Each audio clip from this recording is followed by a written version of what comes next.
¿Qué tal? Bienvenidos a un nuevo episodio del podcast Voces Influyentes, este podcast de Diario Financiero que busca traerles a ustedes todas las personas más relevantes de nuestra sociedad para que puedan compartir con ustedes sus experiencias, vivencias y sobre todo darles un contexto más profundo de lo que estamos viendo hoy en día. Hoy tenemos con nosotros a Richard Medina. Rubén, muchas gracias por la invitación y un saludo a todos los que nos ven a través de las distintas plataformas. Muchas gracias, Richard. Es un placer tenerte aquí, un joven destacado que a su corta edad ha tenido una trayectoria sumamente interesante, tanto en el ambiente laboral como en el ambiente político. Y hoy vamos a hablar de él sobre su trayectoria y también conocer algunos temas de relevancia, tanto en el ámbito político como económico. Entonces, para empezar, Richard, siempre nos gusta que nuestros invitados nos hablen un poco de ellos, de quiénes son, cuál es su trayectoria, para que nuestra audiencia los conozca. Bueno, yo soy economista, yo estudié economía en el INTEC, hice una maestría en la Universidad Católica de Santo Domingo en economía aplicada, en mención políticas públicas, hice una segunda maestría en desarrollo internacional, que es desarrollo económico y administración pública, en la Escuela de Gobierno Kennedy de la Universidad de Harvard. A nivel de sector público, yo duré 10 años trabajando en el Ministerio de Hacienda. La última posición que tuve en 2020 fue director de gabinete del ministerio y también asesor financiero del ministro.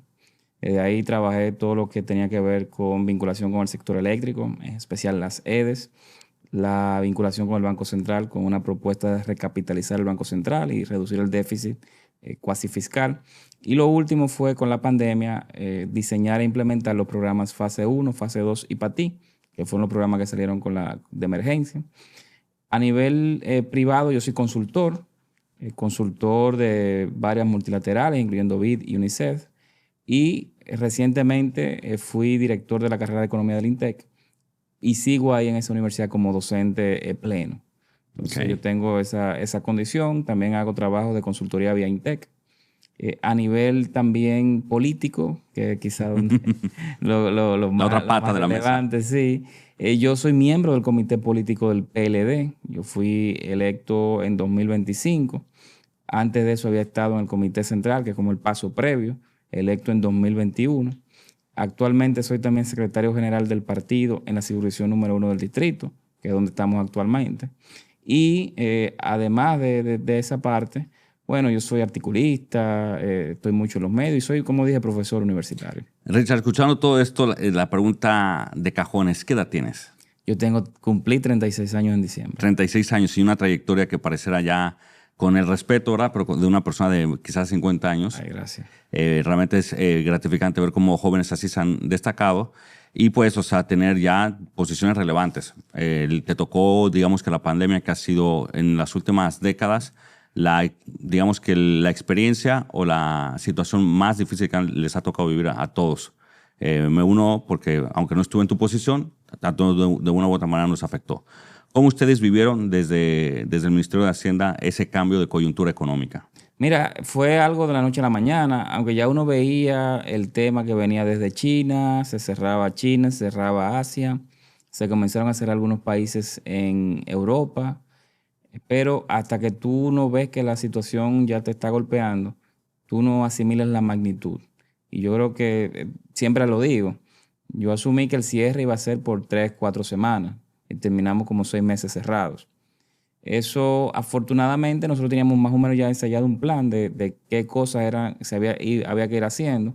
Entre ellas, por ejemplo, qué hacer para que las empresas no quiebren. Y una vez que abra la economía, pues cómo se podía mantener el empleo, que era la principal aprehensión que tenía el gobierno. Es decir, vamos a cerrar la economía para evitar el contagio, para reducir el contagio. Esas empresas cerradas no están produciendo nada ni están vendiendo. ¿Cómo podemos preservar el empleo que ellos tienen? Pero ¿cómo podemos hacer que para preservar ese empleo no quiebren las empresas? Y una vez se abra la economía, pues puedan volver a funcionar y mantengan el empleo. Entonces ahí detectamos que había una combinación de elementos o de programas. Se eliminó el anticipo, se les dijo que no pagaran la electricidad, no se les cobró ningún servicio público, no se les penalizó a nivel de los préstamos. El Banco Central dio una moratoria para que el que no pagara, no pudiera pagar, pues que no pagara mientras estuviera cerrado. Y se crearon los planes sociales que le permitieron al sector privado pagar una parte del salario o que el gobierno asumiera una parte del salario de los trabajadores que estaban en su casa, iban a gastar poco, pero necesitaban algo de dinero para seguir consumiendo, es decir, mantener un consumo mínimo en la población dominicana. ¿Y cómo es vivir desde dentro? No, tú nos dices, por ejemplo, cómo fue la respuesta, pero ¿cómo es vivir desde dentro, saber que en la decisión de ustedes estaba millones de dominicanos que no sabían ni siquiera, por ejemplo, qué iba a pasar el día de mañana? Es bastante sobrecogedor, yo diría, si busco una palabra, porque uno estaba tomando decisiones, siempre todo estaba hecho tarde, es decir, debió haberse hecho 2 días antes. Aquí nosotros teníamos una secuencia de trabajo por hora, o sea que para tal hora había que tener algo listo, porque el tiempo era muy corto. De hecho, cuando se anunció FASE, que fue el primero de los programas que entró, que se iba a manejar por el Ministerio de Hacienda, pues todo el mundo comenzó a llamar y a mandar mensajes hasta que no había todavía incluso respuestas para muchas de esas preguntas. Por lo tanto, nosotros tuvimos que durar 3, 4 semanas ahí amaneciendo y durmiendo 3 y 4 horas. O sea, había mucha virtualidad ya, uno podía trabajar por Zoom, pero un equipo pequeño tuvo que siempre estar allá en la mañana y parte de la tarde resolviendo los temas más técnicos. Claro. Fue muy difícil en el sentido de que había poca disponibilidad de gente, la gente estaba en la casa, hubo mucha colaboración, hay que decirlo, pero yo creo que ha sido la experiencia más satisfactoria que yo he tenido en mi vida. Te lo creo porque fue algo muy impactante. Como te digo, aunque nosotros no estuvimos ahí, sí lo vivimos, vimos todas las medidas, la ciudadanía lo vio. Después el país tuvo una recuperación muy buena y en gran parte es por todas estas medidas que se hicieron. Eso ocurre en el 2020. Ustedes entonces tienen que entregar, digamos que una economía detenida, pero una economía que es pujante a las nuevas autoridades. ¿Cómo fue ese periodo de transición para ustedes? Yo diría que fue un periodo muy corto, porque las elecciones fueron creo que el 15, el 16 de julio y se entregó el 16 de agosto. Afortunadamente el PNUD trabajó con el equipo de gobierno entrante para tener una metodología de cómo hacer la entrega. Nosotros nos acogimos a esa metodología. No hubo esa tirantez que uno esperaría de los equipos que llegan. Al contrario, yo creo que fue bastante fluido. Se quedaron algunos de los funcionarios que estaban en el equipo nuestro trabajando 1 o 2 meses hasta que la cosa caminara. Pero algo que habla muy bien del ministro que llegó, de Jochi Vicente, yo entregué cuando entregó Donald Guerrero, que era ministro, y es que Jochi Vicente no le cambió una coma a ninguno de los planes sociales que nosotros dejamos. Él simplemente lo continuó y yo creo que fue correcto, porque eso se diseñó de la mejor manera posible dadas todas las restricciones. Y creo que eso fue justamente lo que vio el gobierno entrante. Por lo tanto, ahí no hubo ningún descalce, no hubo ningún inconveniente. Yo creo que se actuó con mucha madurez de parte del equipo entrante y también del equipo que salió. Pero era un poquito tenso porque estábamos entregando, pero a la vez estaba todo corriendo. Y no podíamos dejar de dedicarle los recursos humanos a la atención a que los programas siguieran corriendo, en lugar de estar dedicándoselo a la entrega. Entonces ahí quizá hubo algún poquito de fricción por esa situación, pero era algo que se fue resolviendo en el tiempo. Claro, producto del estrés de la situación que uno está viviendo, que sabes que es atípica de lo normal. Después de ahí, por ejemplo, ya eso es en el año 2020, entra el gobierno y pues tú que te empiezas a dedicar ya a la docencia, a la consultoría privada. Sí, había que producir. Entonces a mí se me abre la oportunidad, yo entro en marzo del 21, de dirigir la carrera de Economía del INTEC. Ya yo había sido profesor desde mitad del 19. Inmediatamente salgo del gobierno, comienzo a dar clases de nuevo, porque tuve una pausa ahí de unos 9 meses. Y a medida que voy dando clases, abre esa puerta, yo entro como directivo allá. Fue un ambiente difícil porque las clases eran virtuales.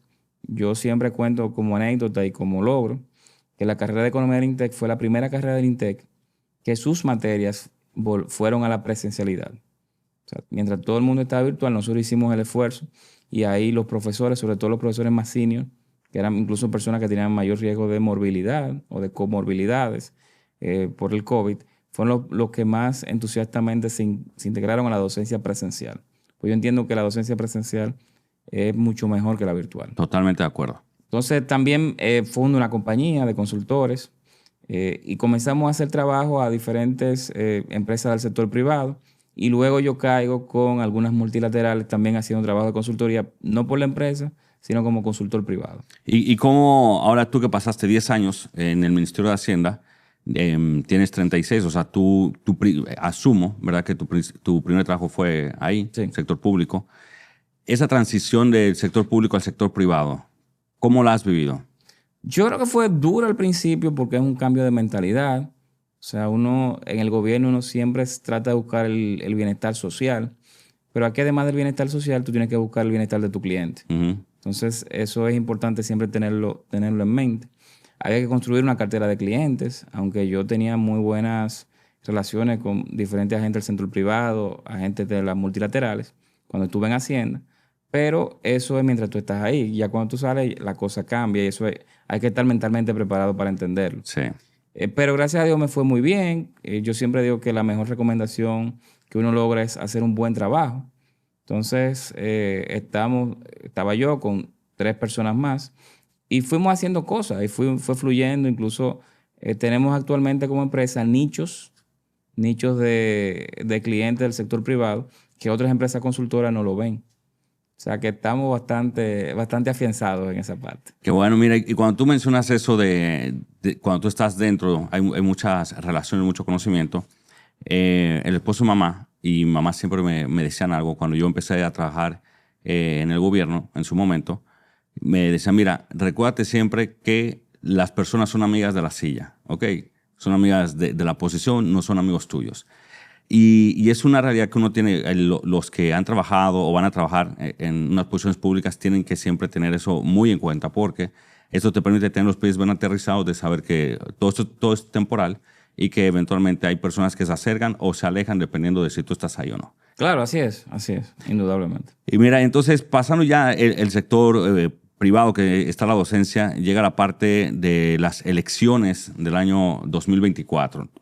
Tú al ser miembro del PLD, tú eres miembro del Comité Político desde el año 2025, Correcto. pero ya eres miembro desde hace mucho tiempo en el PLD. Sí, sí. ¿Cómo ustedes vivieron esa elección del año 2024?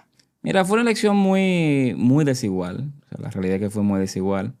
El gobierno, yo creo que todavía le quedaba parte de esa ola que se construyó con darle los golpes con la judicialización de la gestión de Danilo Medina, la judicialización de la política. Le venía a esa ola, creo que un segmento importante de la sociedad que decidió darle una segunda oportunidad al PRM porque entendía que la primera oportunidad estuvo más que nada marcado por la pandemia. Yo creo que lo que se vio en pandemia eh, fue básicamente lo que dejó Danilo Medina establecido, los planes de desarrollo, etcétera. Pero creo que sociológicamente nos movimos así como país. Fue muy desigual en el sentido que cuando vienen las elecciones municipales fue apabullante. O sea, la cantidad de recursos que uno puede estimar que tenía el gobierno, ¿no? El partido de gobierno, por mes electoral era más de 10 veces lo que tenían los partidos de oposición. Y que yo recuerde, nunca había visto una diferencia tan notable en ese sentido. Pero bueno, son cosas que pasan y hay que echarle buena cara, hay que seguir trabajando. Claro. Porque estos procesos son acumulativos. O sea, lo que tú haces hoy, tú vas a ver resultados dentro de 10, 15, 20 años. ¿Y tú no crees que esa perspectiva la tenga siempre el que está en la oposición? Porque yo recuerdo, yo tengo aquí viviendo en República Dominicana desde el año 2006 y me ha tocado de una u otra manera ver todas las elecciones. Y recuerdo que en el 2008 Miguel acusó a Leonel de utilizar los recursos. En el 2012 Hipólito a Danilo. En el 2016 Abinader a Danilo. En el 20 pues se dio una coyuntura que todos los gobiernos que están en turno básicamente fueron desplazados.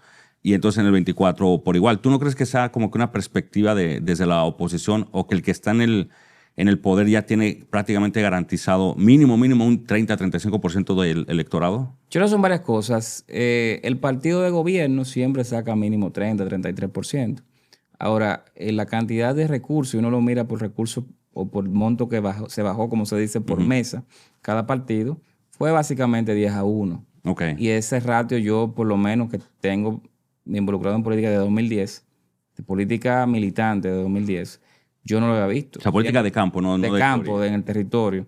10-1 no era, siempre era 3-2, 3-1, 4-1 como mucho, incluyéndolo cuando el PLD estaba en el gobierno.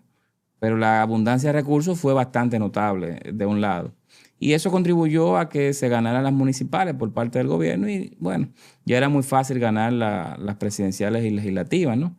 Yo creo que ahí el PLD hizo un gran trabajo. Las boletas, salvo la presidencial, sacaron entre 18 y 24%, lo que demuestra un liderazgo muy sólido a nivel de la sociedad y en los territorios. Inclusive hubo lugares donde nosotros no teníamos candidatos porque íbamos aliados. Pero aún teniendo más o menos la mitad de los candidatos senatoriales, la boleta del PLD quedó, creo que fue en 19%. Entonces, eso demuestra la fortaleza del partido y esa fortaleza vino por el trabajo que se hizo a nivel de base. Y tú, hablando de las municipales, paradójicamente, o no sé si fue un error de cálculo del PLD, pero desde que está esa intermedia, el PLD no ha vuelto a ganar una presidencial.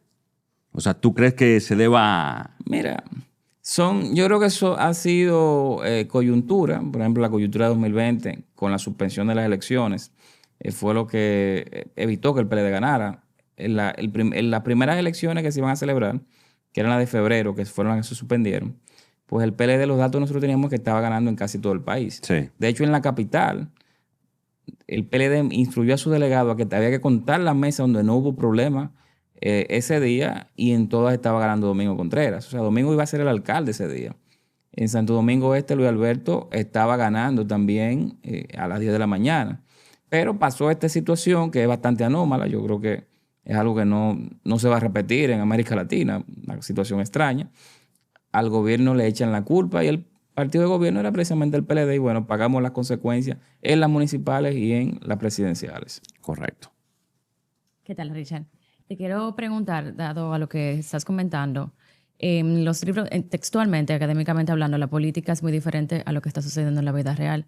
¿Qué tú dirías que fuese un eje de lo que aprenden los estudiantes, valga la redundancia, estudiando política, de lo que se ve hoy en la política en Latinoamérica?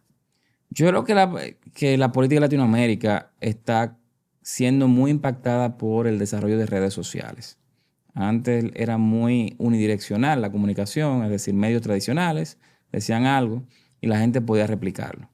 Ahora medios tradicionales dicen algo, pero mucha gente es un polo de información individual y ese polo puede tener mayor amplificación incluso que los medios tradicionales. Sí. Entonces, yo creo que cómo los partidos pueden operar con esa realidad, creo que está remodelando lo que es la política actual. Y lo otro es que los partidos tienden a utilizar muchos instrumentos de medición como encuestas. Okay. Y en los últimos quizás 5 años, no pasa tanto en República Dominicana, pero sí hay una tendencia a nivel de Europa, a nivel de Estados Unidos, de Canadá, parte de Latinoamérica. Las encuestas se han estado equivocando. Y lo han hecho más que nada porque no han podido recalibrar la muestra. Es decir, hay mucha gente que antes no votaba, que está votando, y mucha gente que ahora no está votando, que antes votaba. Eso lo comenzamos a ver en el 2024, donde en muchas provincias, especialmente en Gran Santo Domingo, Santiago, la abstención fue mayor al 50%. Entonces, cuando tú tienes niveles de abstención tan altos, quien te decide una elección nacional no son los votantes necesariamente del Gran Santo Domingo, Santiago, sino que van a ser los votantes de la cuarta, quinta, sexta, séptima provincia del país. Entonces, yo creo que eso ha ido o va a tener mucha incidencia en los próximos procesos y debe hacer que se cambie la forma en que uno concibe la política. Entonces, ¿tú dirías que hay una opinión social, una opinión pública, o sea, un pensamiento colectivo en cuanto a lo que viene siendo política, luego lo que se estipula o se cree que sea, y luego este mal cálculo, lo que tú me dices que se mide entre encuestas y eso, que la gente tiene como una idea? O sea, al final, hoy en día, nadie está 100% certero de en qué posición está. Así es, salvo que tú hagas una encuesta que calibre o recalibre la muestra, que es algo que no todas las encuestadoras han hecho en América Latina todavía. ¿Qué es eso de calibrar la muestra? Calibrar la muestra es si tú dices, bueno, yo tengo 1,200 muestras a nivel nacional para hacer una encuesta. Si en Barahona tú haces una, pero luego tú te das cuenta que Barahona va a votar en mayor proporción que lo hacía en el pasado, pues tú le agregas otra. Si el Gran Santo Domingo tú tienes 400, pero el Gran Santo Domingo va a votar menos, pues tú en lugar de 400 haces solamente 390. Ya. Entonces, eso te va variando la composición nacional de los encuestados y por lo tanto, si tú no recalibras, vas a tener un mal resultado o un resultado impreciso cuando hagas la encuesta. Y hablando de encuestas, Richard, recientemente el expresidente Danilo Medina dijo que el PLD no iba a ir, no se iba a aliar. Si querían sumarse, pues bienvenidos. Y otra, pues la otra fuerza, en este caso la otra fuerza de oposición, que es la Fuerza del Pueblo, ellos alegan que ellos tienen, digamos que el mejor candidato de la oposición. Y los números, ¿ustedes qué dicen? O sea, ¿cuál es la perspectiva de ahora en lo adelante? Son encuestas de trabajo las que tenemos, no hemos visto encuestas hacia afuera, pero consistentemente se muestra que el PLD está creciendo más que nada por el desgaste que tiene el gobierno. El gobierno está cayendo, ya está en los 30 bajitos. El PLD ha crecido respecto a lo que sacó en su candidatura presidencial, que fue 10%, ya anda por más de 20%. El PLD también se muestra como el partido que la gente percibe más cercano a la gente y que tiene mejor capacidad para gobernar. Lo que sale en las encuestas es que al PLD no tener un candidato todavía definido, pues ese trabajo que se está haciendo, que estamos empujando un grupo de personas para que el PLD aumente su participación en la preferencia del electorado, pues no llega completo, porque no tenemos una figura. Entonces, el PLD ahora mismo está en esa dinámica de tratar de elegir un candidato en 2026 o un precandidato en 2026, para nosotros sí poder terminar de despegar en base a lo que estamos haciendo en estos últimos años. Con respecto a la alianza, yo creo que es correcto lo que dice el presidente Medina. A la oposición lo que le conviene es cada quien que trabaje por su lado, no nutrirnos de los militantes de otro partido. Hay aproximadamente el 35% de la población que no sabe por quién va a votar. Ese es el nicho que hay que trabajar. Y es alto el porcentaje. Es altísimo. Es más alto que todos los partidos que hay ahora mismo en el sistema. O sea, es el partido mayoritario, si se quiere. Entonces nosotros estamos enfocados en trabajar ahí, no en quitarle militantes a nadie. Y yo creo que la oposición, si quiere ser opción de poder en el 28, debe pensar así. El PLD está trabajando para ser la opción a vencer en 2028, para encabezar la boleta si hay una alianza, pero también para tratar de ganar en primera vuelta si se decide en primera vuelta. Nosotros no estamos pensando ahora mismo en alianza y lo que entendemos es que todos los partidos de oposición deben estar trabajando para aumentar sus preferencias. No sé, ¿qué dirías tú sobre qué puede hacer uno o qué pudieran hacer otros líderes políticos, otras personas que están sumergidas en la política pública para incitar a esa población que no está, si fuésemos en mercadeo, no está servida de que vayan y voten? Algunos sabemos como ciudadanos que el voto es un deber, ¿verdad? Que se gane, uno debe de ejercerlo, pero hay otras personas que simple y llanamente dicen, bueno, no es necesario porque la política no me afecta. Mira, yo creo que todo el mundo es afectado por la política y creo que todos somos políticos. Hay algunos que somos políticos partidarios activos, otros que son pasivos, pero son políticos partidarios, sí. Otros que ejercen la política desde el punto de vista de integración en grupos de la sociedad civil organizada, y otros que no están organizados en la sociedad civil ni en un partido político, pero se quejan, opinan, hacen diversas cosas que califican para política. Es decir, que yo creo que todos somos políticos. La forma es la diferencia, pero todos somos políticos. Pienso que todos los dirigentes políticos partidarios, uno de los cuales soy yo, sobre todo los jóvenes, tenemos como reto no ganar las elecciones del 28. Ese es quizá un secundario. El reto principal es seguir convenciendo a la población de que los partidos políticos tradicionales canalizan sus esperanzas y son los vehículos para lograr el desarrollo económico de República Dominicana. Porque aquí estamos, y aunque suene feo decirlo, estamos luchando contra la apatía, estamos luchando también contra una generación o dos generaciones de dominicanos que no han visto materialmente mejoradas sus condiciones de vida o que entienden que no han mejorado sus condiciones de vida de manera importante en los últimos 15, 30, 20 años. Entonces nosotros estamos luchando con eso. Y la importancia de los partidos yo creo que se mantiene. Un partido político, cuando tú eres una figura que llegas a posiciones altas de liderazgo, es porque en el partido te pulieron. Tú tienes que ir subiendo escalones, nadie te regala nada. O en la mayoría de los casos nadie te regala nada. Correcto. Tú tienes que aprender a negociar, aprender a convencer, aprender a ganar elecciones y a perder elecciones, aprender a hablar, aprender a transmitir ideas, a pensar, a conceptualizar qué es lo que quiere tu electorado. Entonces, todo eso es como una especie de escuela de formación que tienen los partidos. Y solamente se logra, tú solamente vas a tener dirigentes pulidos, con ideas, con perspectivas buenas de futuro, capaces de manejar el Estado, si vienen de una escuela similar. Entonces los outsiders, las personas que vienen de fuera, que no necesariamente tienen esa formación, por eso es que a veces son un poco confrontacionales con el status quo, porque no se formaron dentro de ese status quo. Entonces yo creo que la importancia de los partidos es esa, que te filtra el dirigente que sube a sus máximos organismos de dirección y por lo tanto aquellos que son los que van a dar la cara, ya sea como candidatos a posiciones selectivas o como funcionarios de llegar a ese partido al poder. Mira, ahora que hablas de las militancias y las organizaciones políticas, yo para hacer, por ejemplo, una comparación República Dominicana con México, México está muy marcado lo que son las ideologías. Morena izquierda, PAN derecha y el PRI centro. Sin embargo, aquí en República Dominicana, tú ves, por ejemplo, el PRM, PLD y la Fuerza del Pueblo, y los tres tienen una misma línea de gobierno. No existe una línea, por ejemplo, de izquierda a de derecha, sino una línea básicamente similar. Esto lleva a que, por ejemplo, que la ciudadanía, desde la perspectiva de fuera, no tenga en su mayoría como que una identidad sobre el partido como si existía antes. Antes tú, por ejemplo, decías, yo soy balaguerista, yo soy piñagomista, yo soy bochista.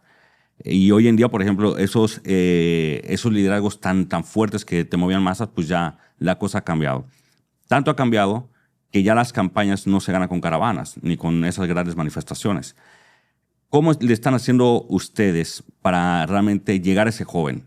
Yo hace unas semanas o meses, yo creo que te lo había comentado, de que yo veía que, por ejemplo, que ustedes, al menos en tema de redes sociales, como que el partido no estaba activo. Si lo comparas, por ejemplo, con el PRM o con el mismo Omar, son personas que tienen las redes sumamente activas. Y te menciono las redes porque hoy en día la juventud es lo que consume. La juventud no te consume un periódico físico y no te consume, por ejemplo, esas caravanas.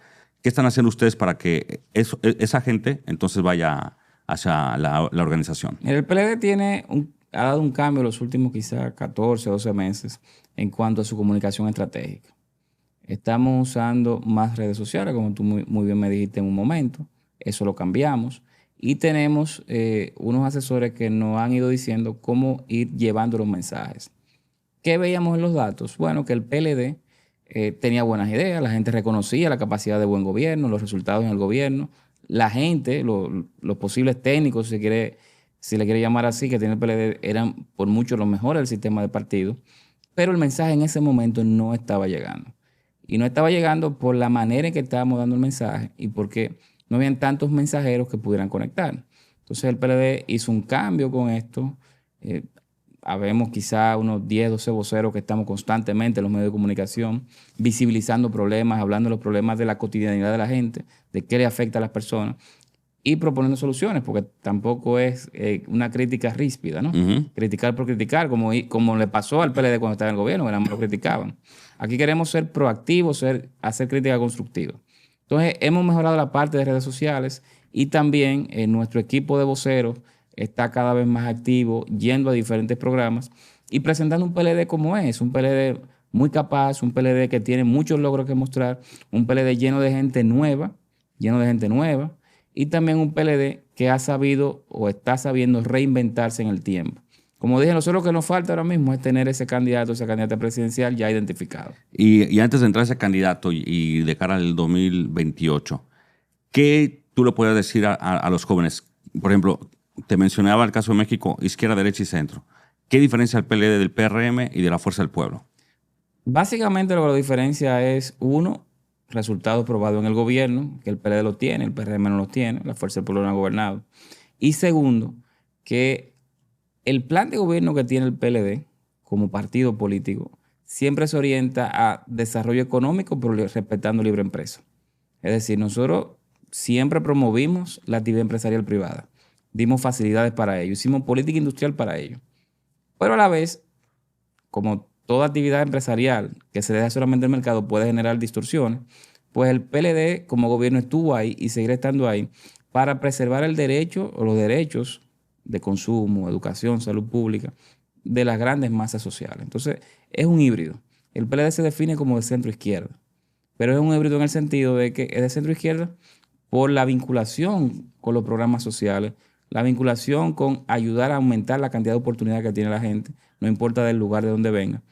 Pero ahí sí somos muy de mercado en el sentido de que entendemos que solamente el sector privado tiene que tener la capacidad de generar empleos. El gobierno puede ayudarlo con lo que se llama política industrial, pero ya es labor del sector privado y el gobierno lo que tiene es que facilitar esa labor que hace el sector privado. Richard, viendo tu trayectoria, desde tus estudios hasta tus posiciones laborales, ¿qué tú dirías o qué pensarías que fueran las aptitudes y actitudes indispensables para una persona estar en el servicio público? Yo creo que tiene que ser básicamente interés por hacer las cosas bien. O sea, yo siempre decía que yo en política empecé con 14 años. O sea, militar, hacer trabajo de militante político con mi papá, que era dirigente medio en San Carlos, en el Comité Intermedio Capitán Máximo Cabral. A esa edad te enamoraste de la política. A esa edad sí, porque las actividades de la familia era hacer trabajo de militancia política los domingos, de 10 a 12, de 10 a 2 de la tarde.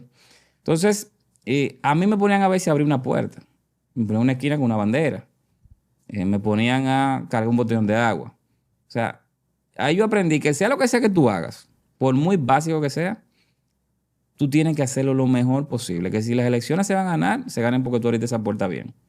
Que cuando pase una gente por ahí se sienta muy bien recibida o muy bien despedida porque tú estabas abriéndolo o cerrándole la puerta. Entonces, eso es lo que yo creo que debe tener cualquier servidor público, de la posición que sea, un deseo de hacer las cosas muy bien, más que nada porque la labor que te toca hacer en el sector público, de manera directa o de manera indirecta, va a impactar millones de vidas de dominicanos y dominicanas. Es correcto. Entonces, yo tuve la oportunidad de ir escalando por ese tipo de cosas, porque todo lo que me pedían, yo trataba de hacerlo bien. No solamente porque sabía que alguien podía verlo y tomarme en cuenta, pero es porque yo tenía la certeza de que lo que sea que yo estaba haciendo ayudaba a que el gobierno hiciera buen trabajo, y si el gobierno hacía buen trabajo, mejoraba la calidad de vida de la gente. Entonces yo creo que eso es indispensable en cualquier servidor público.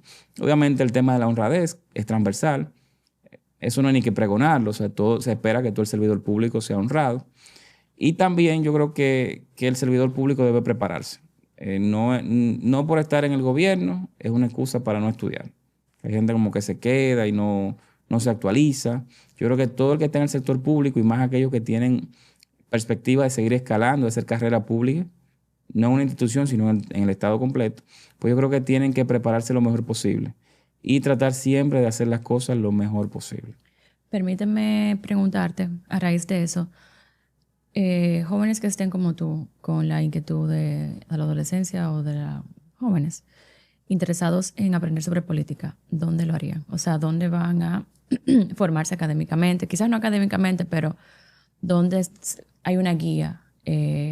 Por ejemplo, yo no he visto, o sea, yo sé que hay el instituto de nuestro Francisco Peña Gómez, que yo sé que da academias para la formación política. Desconozco cualquier otro, pero no es algo que uno ve, sabe, está muy bien conocido que allí tú puedes aprender de política. Bueno, el PLD, todo aquel que quiera estudiar política, el PLD tiene un ciclo de formación obligatorio para todos los militantes del partido. Lo estamos reactualizando a raíz del último congreso que tuvo el PLD, que concluyó en octubre del año pasado.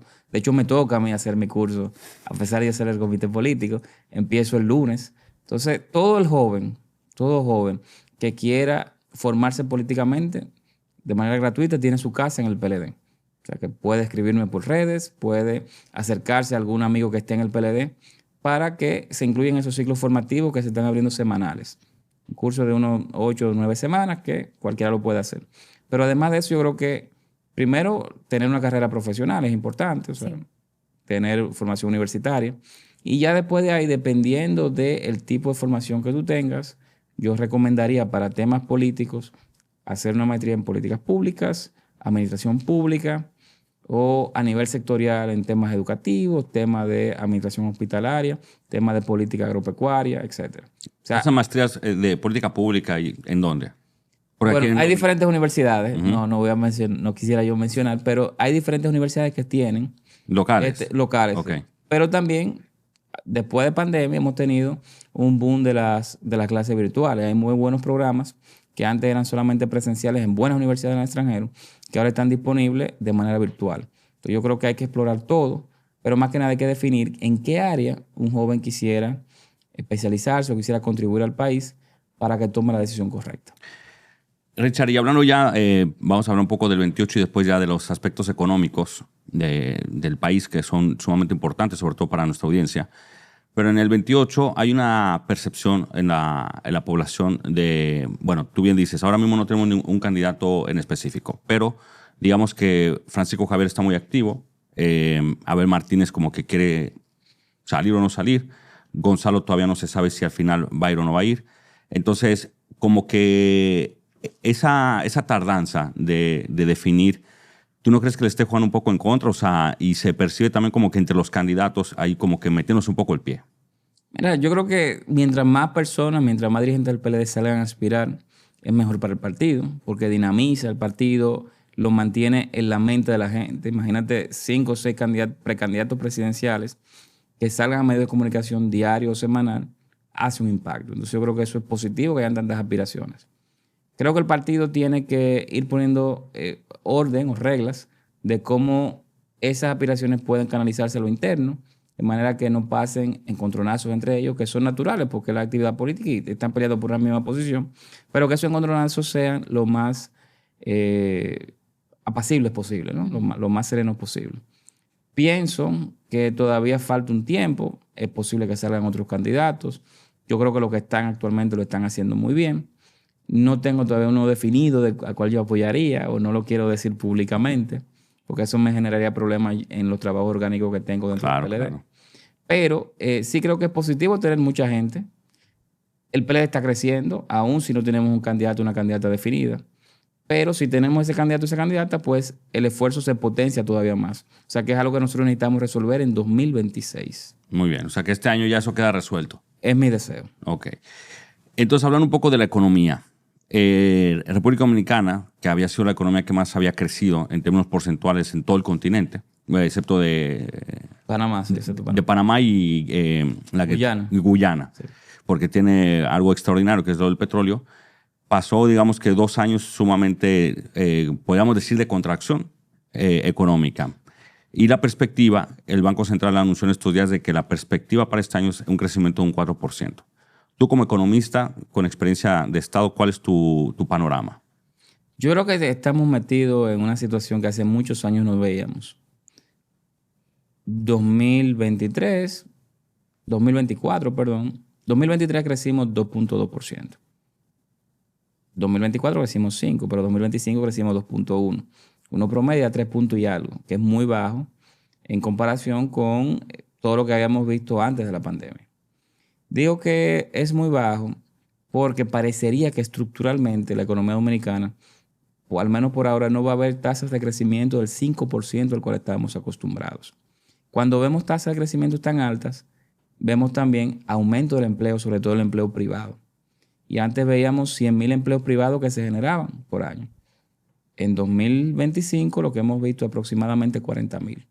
Y 60,000 empleos que se crean del sector público. Que yo creo que eso es un poquito de trampa, ¿no?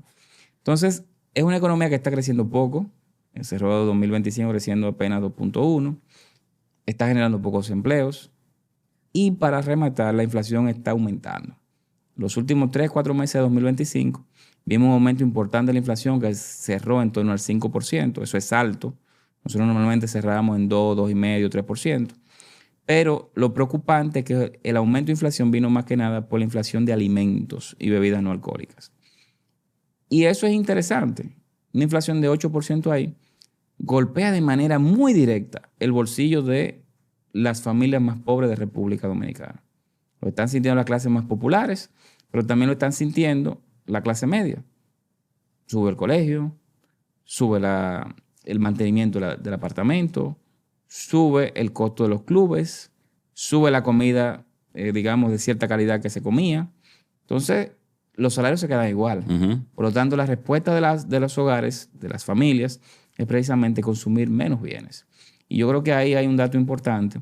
Si uno toma los 5 años del gobierno del PRM, en los 5 años, el consumo de las familias en promedio ha aumentado un 3%. Consumo es la cantidad de bienes que tú consumes.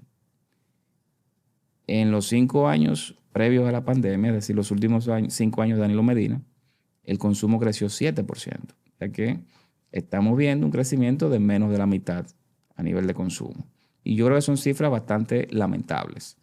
No sé qué va a hacer el gobierno, pues no veo que tienen planes de cómo mejorar o sacar al país de esta situación, pero lo que sí puedo ver es que 2026 quizá crezcamos más que lo que crecimos en 2025, pero no van a ser las tasas que veíamos antes probablemente, salvo que pasen situaciones extraordinarias. Ok.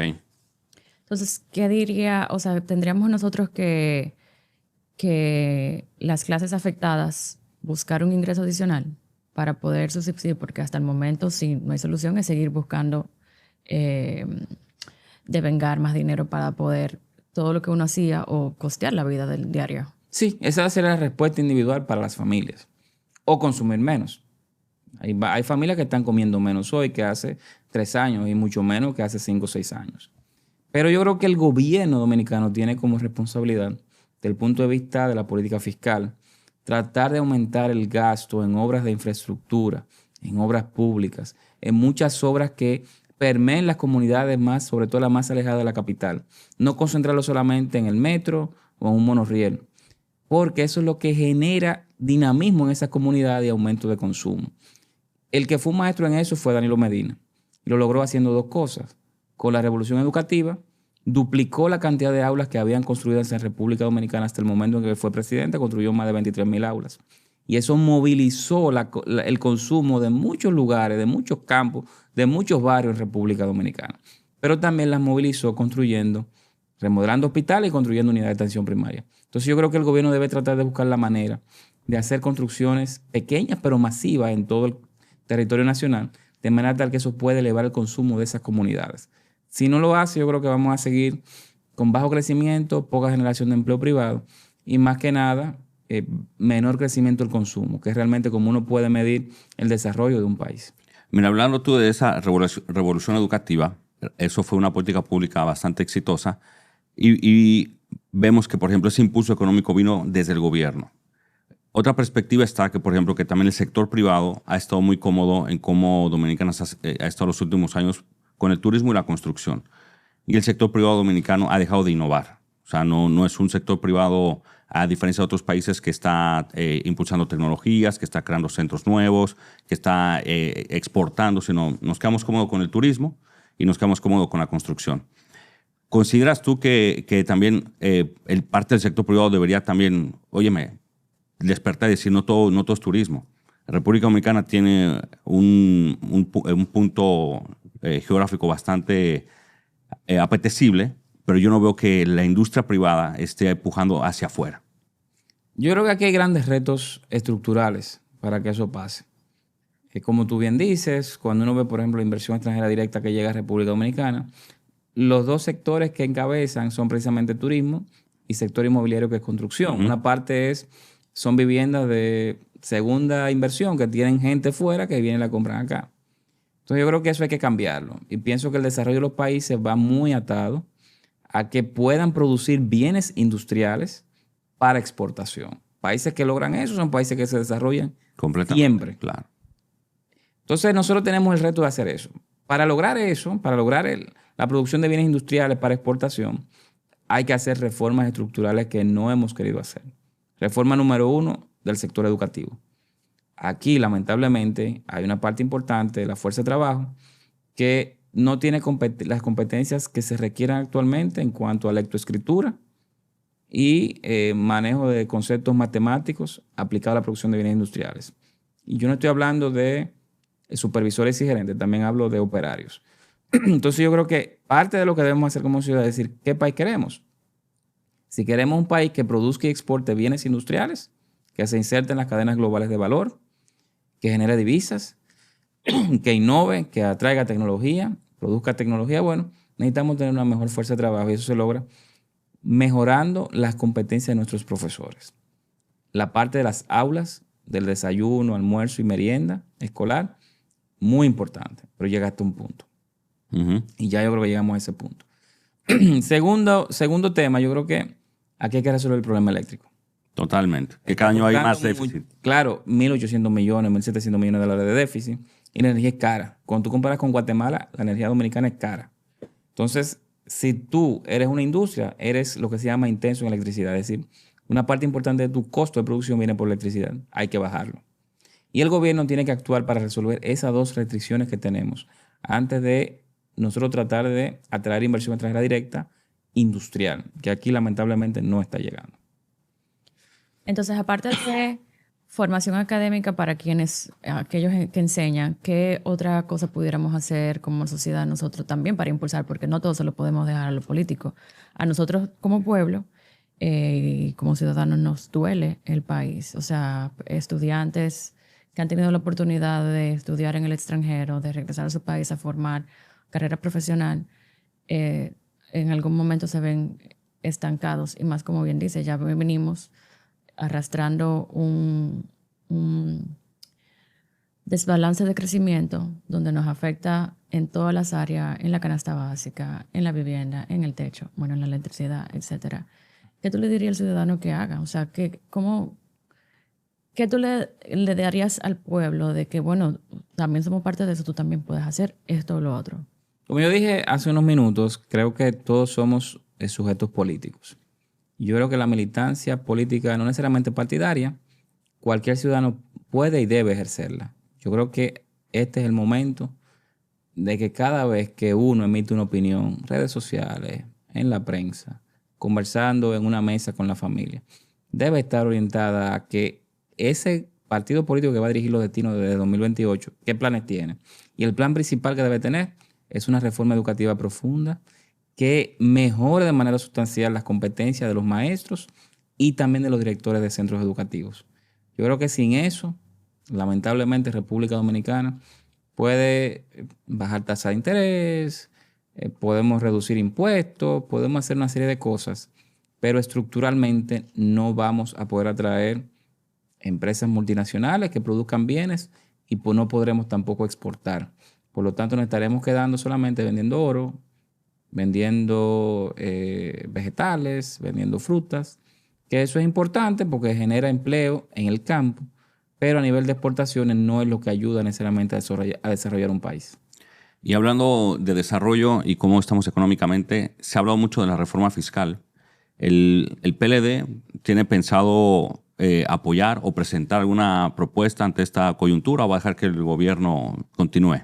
Evidentemente que eso es la voz del gobierno. O sea, el PLD es un partido opositor y no va a estar apoyando una reforma tributaria que le quite dinero del bolsillo a las familias y a los empresarios y se lo dé a un gobierno que realmente está malgastando el dinero. O sea, eso no nos haría sentido a nosotros.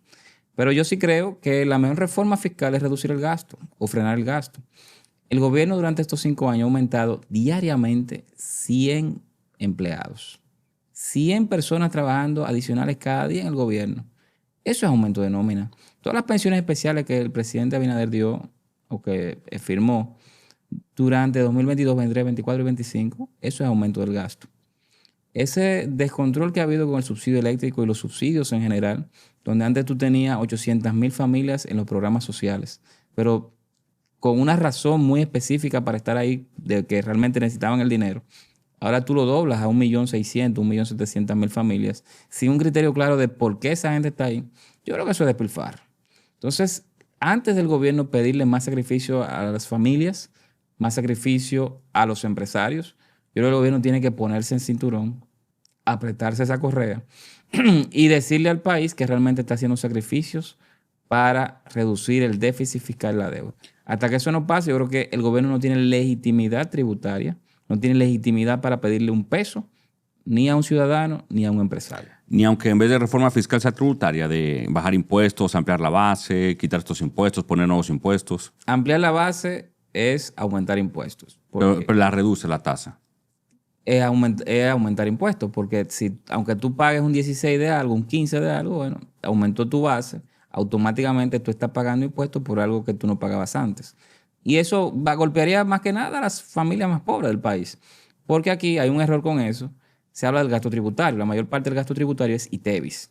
O sea, ITEVIS que... O sea, la exención de ITEVIS. Hay exención de ITEVIS. Hay ITEVIS que no se paga de una serie de productos que son más que nada bienes de consumo alimenticio de primera necesidad y también de medicamentos. Entonces, si tú vas a ampliar la base con esos productos, tú estás aumentando el precio de la comida o de los medicamentos. Y como las familias más pobres, quintiles 1 y 2, como llamamos los economistas, son aquellas que gastan una mayor parte de su ingreso en alimentos, pues el golpe va a ser mucho más duro para ellos que para las familias de clase alta. Entonces yo creo que sería erróneo hacerlo porque sería regresivo. Okay. Bueno, hemos hablado bastante de política. Vamos a hablar de los retos que te ha dado tu profesión y tu formación y tu trayectoria. Nómbrame uno o dos que nos sorprenda, porque tú eres muy inteligente. Mira, yo cada que veo un programa siempre me dicen, vamos a proyectar el precio del dólar. Yo siempre le digo, miren, nadie en República Dominicana puede proyectar el precio del dólar. Podemos tener una idea de por dónde va, pero nadie realmente puede hacer proyecciones. Yo creo que en economía, los economistas tendemos a tener un ego muy grande, a ser muy poco humildes porque creemos que podemos hacer proyecciones de variables macroeconómicas, cuando realmente es muy difícil hacerlo. Casi siempre uno se equivoca. Ahí uno entonces dice, ¿por qué se equivocó? Que fue que no salieron los... Ese es el gran dilema. Claro, que no salieron los supuestos, ¿no? que uno pensaba. Pero yo creo que si una lección me ha dado la economía y también la política, es que uno no tiene que ser muy humilde cuando hace proyecciones porque casi siempre se va a equivocar. Y lo otro es que el trabajo se acumula. O sea, el trabajo en política, el trabajo en medios de comunicación, el trabajo a nivel profesional se va acumulando. A veces uno puede querer algo, una posición electiva, una posición interna en un partido político, en mi caso. No se da en ese momento, pero uno debe seguir trabajando. No se puede rendir porque eventualmente lo va a lograr. Y lo va a lograr con ese trabajo constante y más que nada consistente por los objetivos que uno se plantea. Háblame de las influencias que has tenido en tu vida en cuanto a ser el hombre que eres hoy, trabajador, actualizándote siempre, honrado. ¿A quién tú admiras? Bueno, mis padres yo creo que son ejemplos de honradez y sacrificio. O sea, ellos lograron criarme a mi hermano y a mí, somos una familia pequeña, sin grandes lujos, pero entendiendo que teníamos todo lo necesario. O sea, fueron dos padres, mi mamá y mi papá, que siempre han estado presentes de manera intensa, de manera consistente en la vida nuestra, orientándonos, que han sabido darnos nuestros espacios y han sabido empujarnos, o sea, permitirnos crecer, tomar decisiones, ¿no? Y gracias a Dios, tanto mi hermano como yo, tenemos nuestras familias, tenemos una excelente vinculación como familia entre todos. Qué bueno. Y yo creo que eso es bastante bonito, ¿no? Es bastante bonito uno poderlo vivir y también decir. Sí. Y a nivel profesional, hay varias gente, por ejemplo, Apolinar Veloz, Rolando Guzmán, que fueron profesores míos, Ramón González, Julio Andújar Checker, Fran Fuentes, Magín Díaz, Donald Guerrero Ortiz, Simón Lizardo, Edgar Victoria. O sea, yo creo que hay una serie de... Rubén Martínez. Rubén Martínez, Ate Mayani del Orbe. Hay una serie de personas, ¿no?, que uno va conociendo, Armando Barrios, Julio Sánchez Mariñez, Manuel Peña, que uno va conociendo y que cuando uno mira hacia atrás, el lugar donde uno llega no se podría conseguir si no fue por la ayuda, la orientación, la mentoría de toda esa gente. Obviamente, hay vinculaciones más intensas que otras, hay apoyos más agradecidos que otros, pero yo creo que al final cada ser humano es la suma de todas las personas, todas las experiencias que tuvo hasta el momento en que está vivo. Totalmente de Y acuerdo. hay que ser suficientemente humilde para reconocer eso. ¿Hay algún Totalmente de país acuerdo. que tú admires en cuanto a su progreso económico, su progreso político y cómo está hoy? Mira, yo admiro mucho el desarrollo que tiene Taiwán, Corea, los países asiáticos. Sí. Creo que como país debemos mirar hacia Asia y no hacia A Latinoamérica. mí me gusta mucho también. Y me gusta mucho Eslovenia. Es un país que yo creo que la gente se ve feliz, la gente como que disfruta. Sí. Todo está bien ahí. Richard, para finalizar, 2 libros que recomiendes a la gente sobre economía. Sobre economía, Economía o política, no negocios. recuerdo el autor, pero hay uno que se llama Kicking Away the Ladder. Como que darle una patada a la escalera. Es un autor, creo que es coreano, que habla de cómo los países se van desarrollando y más que nada lo hacen con la llamada política industrial, es decir, con el gobierno fomentando la industria, fomentando el sector privado para exportar. Hay otro libro que yo cada cierto tiempo lo reviso, que es Prisioneros de la Geografía de Tim Marshall, que nos habla de cómo los mapas, cómo los límites geográficos entre países pueden y han configurado los conflictos globales de los últimos quizás 100 años. Buenísimo. Habla de China, habla de Rusia, habla de Estados Unidos, etc. Buenísimo. Richard, ha sido un placer tenerte aquí. De verdad que temas diversos, muy interesante. Tener con nosotros un joven tan destacado como Richard Medina, 36 años, miembro del comité político, ha pasado mucha experiencia en el sector privado, consultor de multilaterales y con una gran trayectoria por delante. Richard, muchísimas gracias. Gracias a ustedes, un placer. A que bien se recibe, bien se despide, como diría Richard. Gracias. Los seguimos aquí esperando en Voces Influyentes. Estén atentos a nuestros próximos podcasts y síganos en nuestro canal de YouTube, Voces Influyentes de Diario Financiero, y en nuestras redes sociales, Voces Influyentes DF. Hasta la próxima. Bye.